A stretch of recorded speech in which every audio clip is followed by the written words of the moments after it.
les joueurs de Cellier, avec notamment la présence sur le terrain d'Igor Anic et de William Cambrai, deux Français à Cellier pour démarrer cette rencontre. Ramili, Sander Salocen qui va s'élever pour retrouver Nedim Ramili. Le ballon il est perdu et sanctionné directement. Les Nantais en dominant le deuxième de cette poule. Lucas Ballot pour sa première tentative lui aussi. Et la montée de balle de William Cambrai qui va trouver Igor Anic complètement oublié dans le cœur de cette défense parisienne. Ça fait plus 4 pour Cellier. Logique de progression, de travail. Ouais, on se posait un peu la question. Voilà, c'est terminé. La contrée.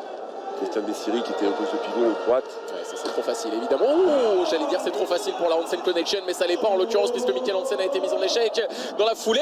Béchiri, la parade splendide de Clément Ferlin et qui relance rapidement et proprement. C'est bien fait ça de la part. Score qui vient trouver au poste de pivot. La présence du solide, du costaud William Cambrai. Le meilleur matelas possible. C'est bien fait. Bien compris là encore une fois avec Béchiri qui réussit pour l'instant son troisième but de la rencontre, le pivot croate qui permet à Cellier de reprendre 2 buts d'avance. Et la réaction dans la foulée de Luka Stepancic, Paris qui ne s'en laisse pas compter. De venger, sauf que ça passait pas décisif, loin de là en l'occurrence. Le contre pour le Paris Saint-Germain avec Salocen. Il était un différentiel psychologique, je dirais, meilleur qu'absolument infernal, hein, et une capacité à se battre sur tous les ballons.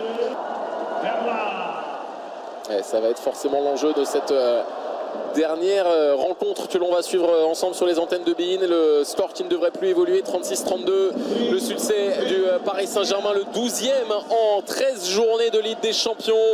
Nantes avait permis au PSG de se qualifier.